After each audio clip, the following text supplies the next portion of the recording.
Hey everybody, welcome to Roosters on Olentangy River Road in beautiful Columbus, Ohio. This is Lettermen Live, brought to you by our good friends at Roosters. It's a fun, casual conversation. We've got Michael Bennett back in the building. Zach Boren, it's been a long time. Doug Worthington down at the end. Zach, where have you been, man? Been taking out trash. That's what I've been doing. There you go. Like I just told you before we got on here, man, I've been in the bullpen warming up for a while. I haven't gotten the call. That's on us. That's on us. I mean, you spent so long just as basically almost taking over the show. I would like to say like I'm the closer, but now like I realize like I'm a long reliever, and it's just our starting pitching's been great, so the long reliever doesn't need to come in. Well, we needed you because you haven't had a chance to go after the Big Ten decision or Kevin Warren. I don't want to put words in your mouth. Maybe you support not having fall football this year, but I kind of doubt that. Yeah, did you really need my opinion on this? I'm sure, I've watched the show over the past couple weeks. I think I'm on the same page as everyone else. I don't get it. I honestly don't. High school football is happening, and, for high school football to happen and college athletics not happen, like I just don't, there is no correlation. Like I do not get it, right? In college, these guys know, as a football player, you are basically in a bubble as it is. Even in a normal year, you're in a bubble during the football season. You're going to class. From class, you're going to the Woody. You're spending 10 hours a day at the Woody Hayes, from lifting, from treatments to, film and actual practice and everything else. It's like it's its own bubble. And for Kevin Warren to not let the Big Ten play football this year when the Big 12, the SEC, the ACC, Conference USA, these other conferences are playing, I don't understand it. And like I said, it goes back to high school football. High school football, you got, little Jimmy Smith, right? And running around, being at football 2 hours a day and doing whatever he wants on the weekends, doing whatever he wants during the week, right? And that's a guy who's having the same contact that these professional, that these college athletes would have, right? I mean, I don't get it. Honestly, Doug, you know this. All three of us know this. When you're playing the NFL, you have more free time in the NFL than you do as a college athlete, right? By far, right? So if the NFL is happening, why isn't college football happening? Because those guys in the NFL have a lot more time to be around people that are contaminated or to be in social gatherings more than any other college athlete. I would venture to say, got to be lack of leadership, as our guy Sleg is not here, all about those contingency plans and the high GSF. Where are those guys at that's supposed to go ahead and say, hey, listen, this is what all the conference is going to do. We're going to come together. We're going to figure out what the bubble looks like. We're going to do something to at least give it a shot. Kevin Warren, man, he's stuck in a rock and a hard place. I mean, my biggest thing is Kevin, I know it's a hard, choice to make, but if you have a son that is available to play and is going to play, it's almost like we need to see where your true lies really stake. Like, take your son out. Say, hey, even my son is not going to play because I believe in it so strongly, and you haven't did that. So it's almost like you're playing both sides, and you kind of like lack of leadership, or rather just go out front really, really fast and just say, hey, I'm here. This is what we're going to do. This is how we're going to play. And, the way his contract is set up, he might not have to suffer any ramifications. Right. He's just now getting into a situation like this. So it's not like we got to look back, peel back and be like, hey, well, you need to be held accountable. Who's holding anybody accountable? Even the NCAA, like, y'all guys didn't come out and like say, hey, this is what we got. You said no, let the conferences go ahead and handle it. So when it comes down to later on that payment for play or the way conferences do things, or maybe even the Big Ten, because not the Big Ten, but maybe even Ohio State, we know we're the face of the Big Ten. Mm-hmm. We just had a poll that came out. Number one university in the land when it comes down to a bunch of different intangibles. The school experience, the city, the revenue, the contracts. Ohio State is it. You got Texas at number 7 that's pulling in that huge contract because of their visibility. Right. Like, we're figuring out and we're looking at a new age college football. Right. I'm excited for it. With change and some hard stuff, sometimes you got to realize something's going to come out of this. We're going to look back in 6-7 months. Maybe we don't see a Justin Fields play. Maybe he's by far the best quarterback that ever plays at Ohio State, and he has one of those crazy NFL careers. It's destined for one of our guys to do that. Mm-hmm. But when it comes down to it, you got players from high schools that's opting out. You got people that say, hey, I'm not going to play this part of my college years. Like, Little League is going to look differently these days. They're going to look at Little League like, who's the next guy coming out? Because he's going to go play 2 years of high school. Like, because they're going to understand what it really is to play in college football, because you're going to get paid for it. Like, all this money that's going to be lost, at Columbus, Ohio, from that huge university, even as old players, are going to get some love when it comes down to just our visibility and what we mean to the community. Yeah. Shoot, I hope so. We are the celebrity. You hope so. I see it on them black dumpsters. If you haven't been ripping that out, man, I don't. Listen, you are the face of a franchise. But listen, again, put me on a recycling bin or something. I do all that too. So let me recycle with fresh recycling. I got to think of it, right, to come with this guy. But when it comes down to what we mean to this community, when it comes down to what college football is and it's amateurism, right? We're looking at the start of something new age. Yep. And Schlegel, we miss you, man. I hope you have is Doug ready to go this week or what? Yeah, we do miss Schlegel. Hey, here's the thing, though, that here's the thing that Doug was touching on. I don't have a problem with Kevin Warren, the decision he made 2 weeks ago, saying, hey, we're not having a season. Listen, he may have been the guy, hey, I'm the new commissioner. I want to set a precedent. This is what I'm going to do. I have a feeling that all these other conferences are going to follow me, right? And I'm going to be the first one to make this decision. Well, here's the problem. It didn't happen, right? And the problem with our society nowadays is no one wants to be wrong. It's not okay to say, I messed up, I apologize, I'm going to change my way of thinking. That's not acceptable nowadays, which is a huge problem in our society to begin with, right? What Kevin Warren needs to do is, instead of ignoring all the parent groups from the Big Ten conferences, instead of ignoring that, hey, the stats yesterday, we've had the lowest amount of cases in 8 weeks of coronavirus across the nation, right? All these facts that are coming out over the past 2 weeks since he made that initial decision. Come out and say, I messed up. You're right. I was trying to set the precedent and set the standard for the Big Ten, saying that we're the best and going out in the front and taking the heat for college football across America. Instead, I was wrong. I didn't do my due diligence. I tried making a decision before I fully had a grasp of everything that was going on, right?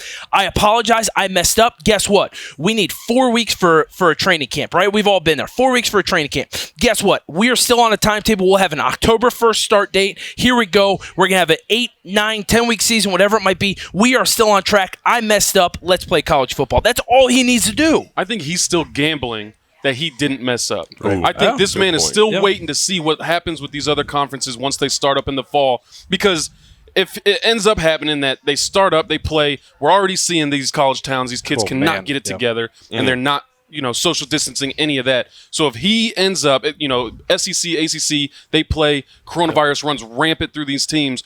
Kevin Warren's a hero. He's a genius. We play in the spring. Everybody loves him. Now, if they go, I don't know that he'll be loved, Michael. He might not be loved, but you know what I'm saying. If the SEC and the ACC end up playing and they're able to get their teams in bubbles and it's a semblance of a season, then Kevin Warren's probably going to start that press conference with, I'm sorry, we thought this was going to happen. I think he's gambling. But that's probably too late then, right? It's too late. If college football is played, that's what, in his position, you can't sit back there and be like, I messed up. Sorry. I think it was Lincoln, Nebraska. Sorry you lost out on $300 million to your economy. Yep. Columbus, Ohio. Sorry you lost out on all this money, right? Fox. Sorry you lost out on these huge drawings for the Big Ten, right? I mean, he's got so many.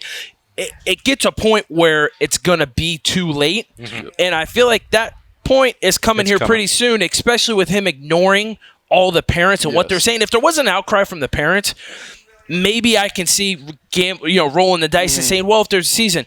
Now, if he does if he goes, hey, I apologize, we're going to have a season, and then COVID does happen, he's able to be like, hey, I felt the pressure from the parents of the student athletes wanted to play. I was doing what they wanted for their sons. It's almost like an I told you so moment then, right? What's interesting about him gambling, if that's probably a good way to look at it, that he's going to be right and vindicated, is the things that they expected to see when campuses opened have happened. Like Alabama, not even just on campus. Today they shut down all their bars for 2 weeks, trying to shut down the COVID spread that parties, they've had, man. the COVID parties, which I told Michael before we went on that now they're just going to a house party. We've all been in college. We know how that works. Can't legislate good behavior. If the bars are closed, you're still going to find somewhere to go. You had North Carolina, spreading around their campus and going online only. Notre Dame had the same thing. Oklahoma took a week off. Boom, came back. Poof, David Copperfield, 9 positive cases. I mean, that's just the tip of the iceberg. This is happening everywhere. Spencer was talking to us before the show about Auburn having problems, several hundred cases. But everybody knew that there were going to be positive cases. It was always going to be about management. And when the Big Ten, put out that schedule 6 days before they pulled the plug, it was, okay, well, here's the safety protocols. Here's the quarantine. I thought that the contact tracing was always going to be a huge hurdle to getting through a season. you knew that there were going to be positive cases because guess what? COVID exists. Yeah. And there's no vaccine right now. But can we also, to everyone watching and across America, can we finally agree that there is a difference, and these guys I'm sure will agree with me, between a college football player in a college campus and a normal college student, right? I mean, yes, we know there's going to be house parties. Let me tell you, Justin Fields isn't going to a house party, on 4th Street on Wednesday night or Thursday night, He's got right? $1 million decisions. I mean, right. But there's going to be cases within the frats and sororities at every college, right? There's going to be a whole bunch of people congregating in one area. That's not the same as college football and a college football team, right? I mean, yes, if it starts running through teams, that's a little bit different than, hey, it's running through a campus. I mean, these college athletes, heck, a lot of them during the fall take online classes, right? I mean, sure. I tried to take as many online classes as I could during the fall, right? I mean, you want as much time to be at the Woody Hayes and to, get treatment, watch film, and all these other things. You guys might not remember it, but there was a stretch last fall where a bunch of national writers were going crazy because Justin Fields talked about how he really hadn't been out on campus because he was in online-only classes. How can you? He's not even having the student-athlete experience. That was a year ago. Right. Like, this has been going on for a long time, and Michigan's like, we don't have any online classes. We're taking things much more seriously than anybody else. Like, Ohio State's just a football factory. They're not the only ones that take online classes, by the way. We've said this before, man. Like, college football is at such a level now that it is 2 full-time jobs to attend the university as a student and to play college football, especially at those upper echelon teams. So when it still surprises me that people are surprised that, like what Zach says, we spend 10 hours at the Woody. Like, well, how much time do you have to go to classes and stuff? Like, you fill in that blank yourself. Like, there's, especially if your goal is to go to the NFL like Justin Fields is, you're making decisions that can cost you millions of dollars each day. And there are teams that are composed of more people aiming for the NFL than others. And that's throughout each conference. And those teams are going to behave differently. And that's why the frustration... Name one, Michael. Just Rutgers. Okay. That's why the frustration is really stemming, I think, from Ohio State parents and Ohio State fans, is we understand that we're one of those teams that can manage these problems, that can manage these risks and can move forward, while there are other colleges that can't, and we're being held to the same standard, and our players are missing out on a season because Rutgers or Indiana or whoever isn't able to keep up. I like to go back to what Mike said earlier. It's one of those things where we had an opportunity and we needed to figure out a lot of different normalcies before we just, went down Kevin Warren and just put a spike in it. And like he said, we have to realize that Kevin is still banking on himself. When that first week happens and the SEC start getting some revenue, and obviously it's going to be an empty stadium, maybe it's like one of those virtual bubbles, whatever the case may be. When that happens... Well, Alabama came out and said they're having fans. Yeah. I don't know if you saw that. I think, 25, 30,000, right? Didn't they say that? Well, everybody put a couple... I also remember Gene Smith saying that sometime in July, too. So it's a lot easy to say when you have a month to play with. What we don't want to do is differentiate ourselves. That's what the whole thing is. That the glaring weakness in this whole motive is Kevin Warren is going to be smacked in the face when those other conferences at least try to attempt a couple plays. I don't know. Yeah. Part of me, I'll be honest, I don't know if it's going to be able to have a full season just with the stats. We got to get a little bit more ahead of this virus. We got to get a vaccine, all that good stuff. But, teams are going to generate some revenue. We're going to see the economic impact of these college students, and then we're going to realize that we don't need you, NCAA. We don't even need you, really, Kevin Warren. We don't need you, Big Ten. Then we're going to be able to kind of figure out where do we draw the line and say, hey, these guys are not necessarily amateur athletes. They're not these programs. And there might be a small league for the basketball program, but that's how it's going to be. It's going to be small little leagues that got some affiliation to university, and you're going to have to kind of commingle to be able to, but it should be all online classes. When it comes down to our rigorous type of training and weightlifting and learning plays and getting injured, everybody is not even at the same standard of that. You got people that come in from different high school programs that, he's super talented, but he didn't have the same weight room program, or he didn't have the same education program. So you can't tell me that this guy needs to do everything that he needs to do because he's even more talented maybe than this guy that had a silver spoon. But at the end of the day, he needs to catch up. It's so many different intangibles on each team. We're now going to kind of level the playing field. These universities are going to have to be held accountable. Hey, listen, scholarships and tuition might have to go up, or we might have to lean on the state. Because guess what? These universities are that important to the whole parameter. Like Ohio State is that important to the lifeblood of the city as much or probably more than a university. They're going to come out with a lot of numbers in the spring. These guys' image and likeness times 10 is going to occur. They're going to have different representation. Look at my guy, Randy Wade, right? Think about what he's going to be able to kind of put into a lawyer's desk about some of the opportunities that maybe – what if Wade doesn't go first round? Right? What if he looks at David Arnett and look at Wade and say, hey, look at Arnett made this. Yeah. Wade made this. He slipped to the second round. You know what I mean? Because maybe I was too outspoken. What's my guy, LeVar Ball, on him? Because maybe I was too outspoken. I got too crazy. I went to all these places because I demanded some representation to my son because the Kevin Warren didn't. Yeah. You know what I mean? He didn't come out and have these guys in and do something like, hey, let me talk to you parents. I'm a parent too. That's my biggest thing with him is the fact that he's a parent to a D1 athlete. And he should be able to resonate with these people just a little bit more. But at the end of the day, these guys are really just getting what we all asked for anyway. These guys are going to get paid. We're about to find out the numbers, and we're about to really find out their true value. I just don't hope y'all, watch those Tuesday night Big Ten games, 9 o'clock. I'm going to try to see how I can get my rights to my old film so I can get paid off those things because they about to get rewind like crazy, right? We need to throw some watch parties from our old games. Let me put that Iowa game out there, go to the Rose Bowl. That was one of my good That was a fun game. That was a great game. Let's talk about that. But, yeah. I think they just throw that 2012 edition of the game and put a Boren Brothers logo over the whole thing. There you go, man. I like it. We'll sponsor that. Sponsor the content. Yeah. Perfect. All right, we're going to take a quick break here. Lettermen Live brought to you by Roosters. We'll be right back in a second. Roosters is one of the unique companies that we deal with. They're involved in everything we do, from our personal foundation to also the Cancer Research Fund. And that's from the Buckeye Cruise from Cancer to all the events leading up to the Buckeye Cruise. They donate back to different organizations that are near and dear to their heart. And we're so fortunate to have been with Roosters now for a long, long time. All the folks at Roosters are just genuinely kind folks, and they want to make a difference. Thank you, Roosters Foundation. Thank you, Roosters Foundation. Thank you, Roosters Foundation. All right, welcome back to Lettermen Live, brought to you by Roosters. The Big Ten fall football season is still canceled. Yeah, it still hasn't been revisited and won't be by Kevin Warren.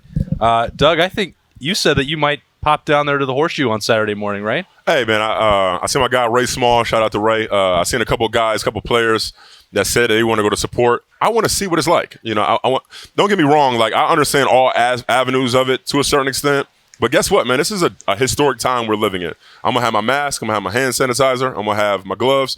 I'm going to make sure that I'm out there responsible. But I want to see, I want to see the turnout. I want to see what these parents are like. I want to have a conversation with them. I was a college athlete back in the ancient time now, right? That had a bunch of different, things to deal with, but nothing that we're dealing with now. So to be able to interact, know what, Mr. Wade is going through, thinking about what my father would have done. This is a time for a Buckeye fan that I just want to experience it and kind of just have a little bit of positive influence on it and just, be able to resonate with these guys at this time. Yeah, I couldn't agree with you more. I couldn't. I think my parents would be doing the same thing Mr. Wade's doing, right? They Without would be a doubt. outspoken. Yep. They would be, trying to be that voice for the entire team, for the families.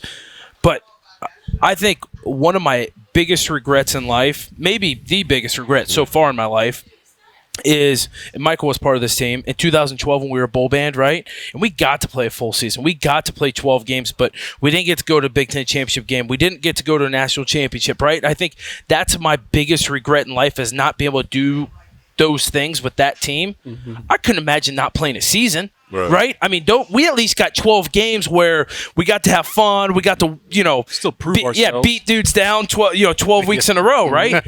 I mean, these guys aren't even going to get the opportunity to play together, right, on a team and go out there and have that season. And so I can't imagine what those guys are going through. And from my experiences, like I said, that's the biggest regret in my life. I can't imagine the regret those guys are going to live with, not only this year, but for the rest of their life, if they're not going to be able to go out there and play this season, because we know how good they are, right? Yeah. This is a team that probably, let's be honest, should be playing a national championship game, right? I mean, think about all of those opportunities that this team's not going to have based off of one man's decision. Yeah, I mean, everybody had those expectations for this team, and I thought it could have been the most, no offense to 14, what you guys accomplished, but I look at this roster as one of the most talented that Ohio State has ever had. The AP poll decided to include them today, had them at number 2. I felt like they just took another knife. It's like, hey, there you go. Yeah, this is what you're missing out on this year. Maybe they, I understand why they did it, so people understood, how many Big Ten teams are missing or Pac-12 teams, what could have happened with this year. But it's just these things keep happening where it's hard to understand what all just slipped away, what they could have done. And Michael, I know I've asked you about this a number of times, but if you're looking at this spring season now that they're talking about with 8 games in January and doing domes, do you see that as, you know what the physical toll is for a player, do you see that as possible at this I'm telling you, I don't like that at all. And I know there are a lot of people who would prefer that over nothing. But for someone who fought injuries their entire career, I know that if I was a senior and they said, okay, you can play in the spring, I'm not doing it. Because you get one bad injury, you're not ready to go to the NFL. Even if you could get healthy for the first week of the NFL season, your stock just dropped astronomically. And even if you're a junior, that's some tough stuff to decide, because some juniors could have come out with a huge season and then be NFL ready. But this is a sport where you get hurt. Everybody here knows this isn't, it's a 100% injury sport. If you play it, you're going to get hurt. And to have even 8 games or even 6 games, that's a lot of opportunities for somebody who's trying to make some business decisions that nobody else in the country has to deal with. Yeah. That they're trying to already compete with SEC players, ACC players, other big conference players, and now all of a sudden they're not on a level playing field. And there are arguments it could help you if you were able to go through that season, have the best season of your life, not get injured. You're already in football shape when other people aren't. That's like a small percentage of guys who are going to come out unscathed. That's quarterbacks and stuff like that. Yeah, if you are associated with the football team whatsoever, it's a lose-lose situation. The only win it is for fans because they want to see it. Mm-hmm. Maybe the Big Ten Conference because they're going to have some revenue coming in from it. And obviously the cities might, if there's fans, might be able to have some revenue, right? But if you're part of that football program at all, you're a lose-lose, and I'll tell you why. If you're a senior and you play in that season, guess what? There's only 53 guys, maybe it's 55 now with the new CBA, that make an NFL roster. Mm-hmm. You play a season and you're not done until mid-March, right? And then you're going to the combine and the draft happens. You're back at football in May, going to mini camps, and you're having to grind to make a football team. It's not easy to make it in the NFL, right? So those guys are just coming off a season when everyone else has had some rest to be able to get their bodies right, be able to go to the combine and do those things, right? Guess what? If you're a player, we all know this. You get like 4 weeks off a year as an athlete, right? 2 after the season, 1 at spring break, and 1 at basically summer break, right? Yeah.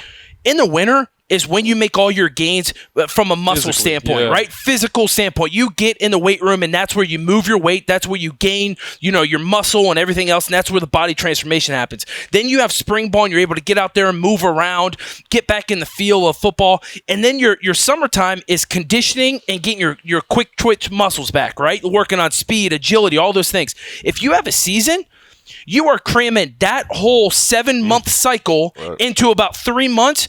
Someone's going to get hurt. Someone's not going to reach their full potential. It is a lose-lose across the board. And to make things worse, coaches, what do they do during that time? They're recruiting in the offseason, right? If they've got a season, they're not recruiting because we all know here in the fall, they're not allowing recruiting as it is, right? So if you are part of that football program, regardless, it is a lose-lose across the board to have a spring/winter season, whatever you want to call it. And to be honest, if I'm a player, I do everything.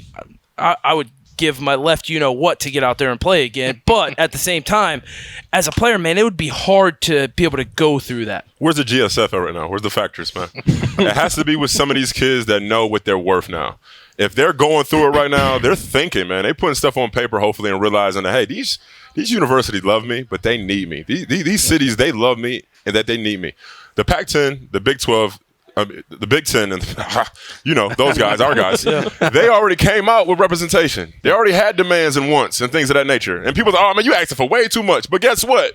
Look what y'all about to lose. So are we really asking for too much? Oh, no. Y'all think y'all going to just throw us out in the spring? Or we got these demands. And now we know that things could be handled because we've seen what the NFL did in their bubble or whatever the case may be. You need a lot of help from on out from a whole different group of people. Even the Pac-10 and the SEC. If they end up having football, they're going to show that, hey, they made this type of money. Maybe Tuscaloosa did shut down. But when it comes down to them universities, I mean, people are streaming now. People are learning how to get money off the internet and having different visits, so don't get me wrong. People are kind of making the most of the situation. There's so many people at home these days because some people, they care. And then there's a lot of college people that don't care. At the end of the day, we're seeing the both of both evils, but what we're really seeing, guys, is a transformation. We're seeing like the representation and the way that these guys are valued, and we're seeing an ability to prove it in a really, really short period of time. And then when it comes down to like, you guys caring about our health, no, you don't. Because at the end of the day, there would be so many other protocols in place for even old guys that suffer injuries. At the end of the day, when this system is done with you, they leave. I give a shout out to my guys up at UA, Spencer Smith, old tight end. You played with him. One of those guys that had it.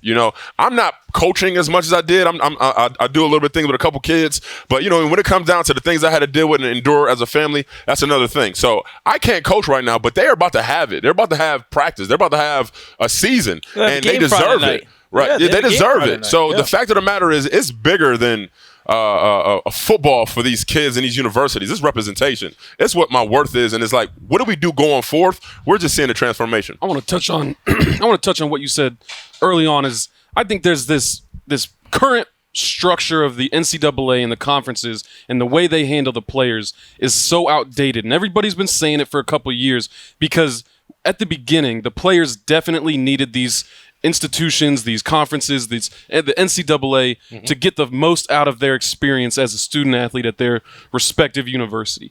I think especially with the addition of TV and all the merchandising, all this different stuff, we're starting to see that power balance. I wouldn't say, the NCAA and the Big Ten just 100% need the players more than the players need them. It's more of an even power structure at the moment, and it really needs to be divided up that way. I don't think that the NCAA or the Big Ten wants to share power with the players, and they know that they can wait guys out. Guys can't really strike because you only get so many years at your respective university, and there's so many universities, it's hard to really get everybody on the same page. But I mean, it's going to take something for these universities, or not the universities, but the NCAA and the Big Ten to actually understand, like, hey, the way you guys are treating these players, you're treating them like these little kids who have no value to the conference or to the league as in itself, and that's just not a reality anymore. Well, yeah, I mean, this notion of amateurism that they've been clinging to for 125 years, well, there wasn't a $1 billion television contract in 1935. And I might sit a little bit differently than these two guys from a standpoint of when we played, man, like we had access to a lot of things, right? Yeah. Our facilities at Ohio State, I can only speak on Ohio State. I'm not that old. But man, but we had great facilities, right? We were given everything that we needed to have to survive in that moment. Yeah, were we getting paid any money? No. But at the same time, I was happy to go out there and play in front of 100,000 or whatever it might be. Here's the one thing. I'm not... Yeah, those guys getting paid off their likeness and those guys getting paid maybe from their jersey sales and whatnot. Yes, they can do that. I'm not a huge, banging my fists on the table saying they should be. But here's one thing that I believe in is that there should be some kind of player's voice, right?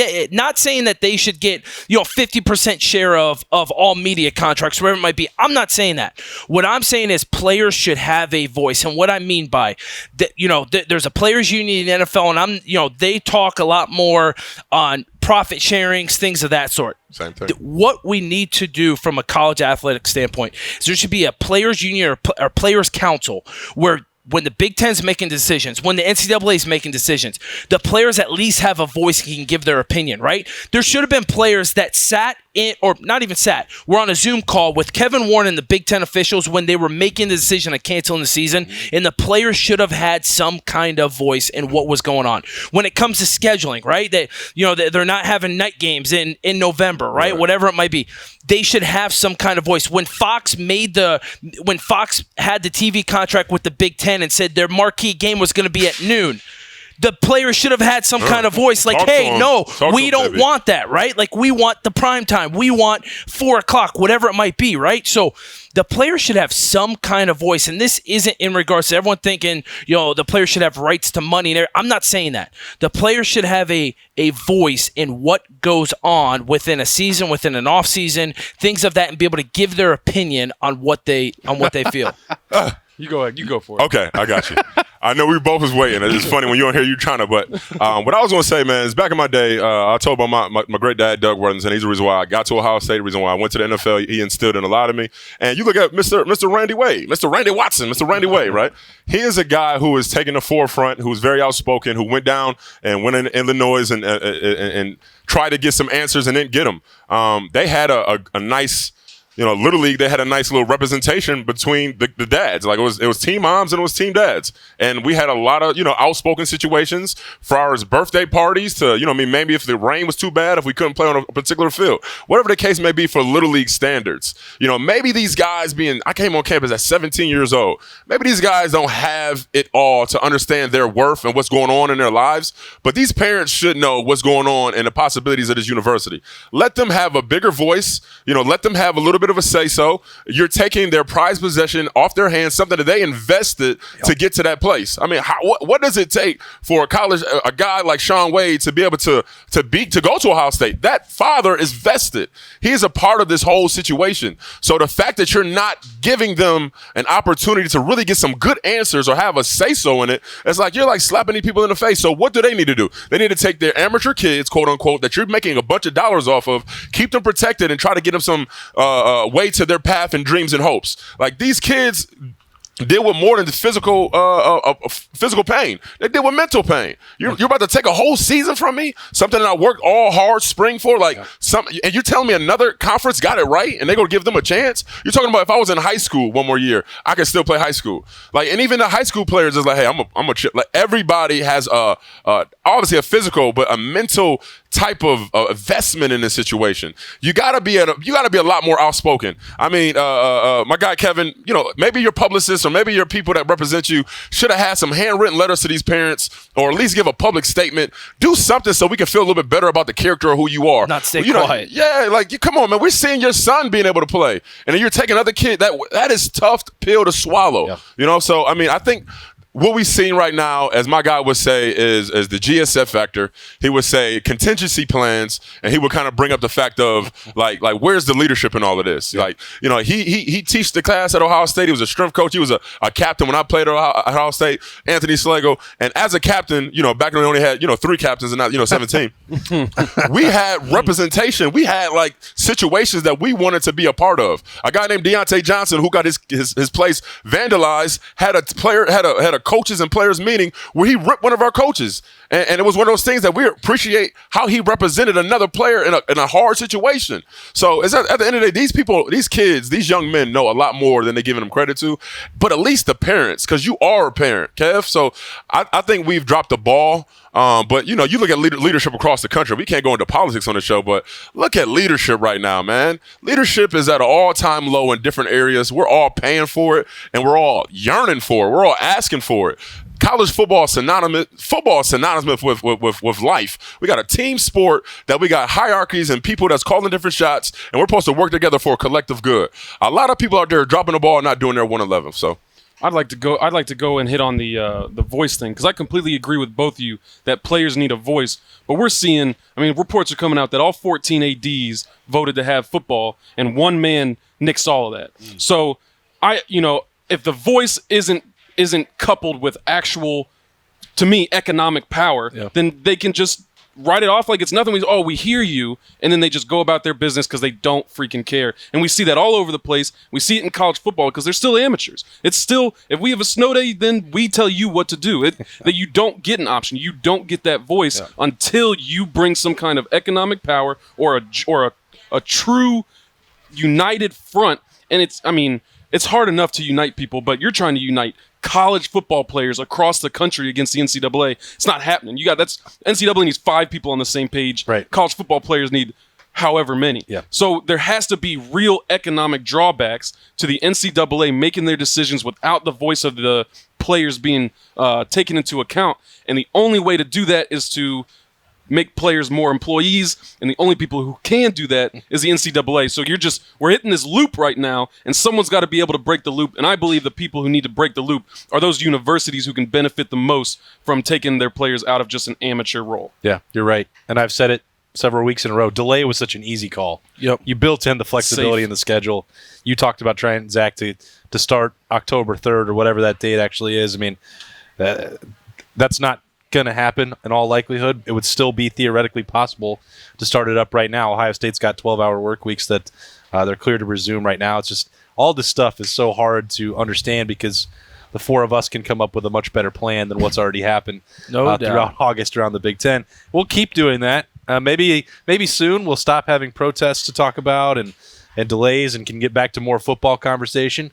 But for now, we're still getting some anger and frustration out about what's happening in Columbus, Ohio. And we're still diving into some Roosters. Michael Bennett, Zach Boren, Doug Worthington. It's been a great show. Yeah, he's got the mac and cheese bites there for Schlegs. Schlegs, we'll see you again soon. This has been Lettermen Live, brought to you by Roosters. Thanks so much for joining us. We'll be right back here again next week. Have a good one. See ya.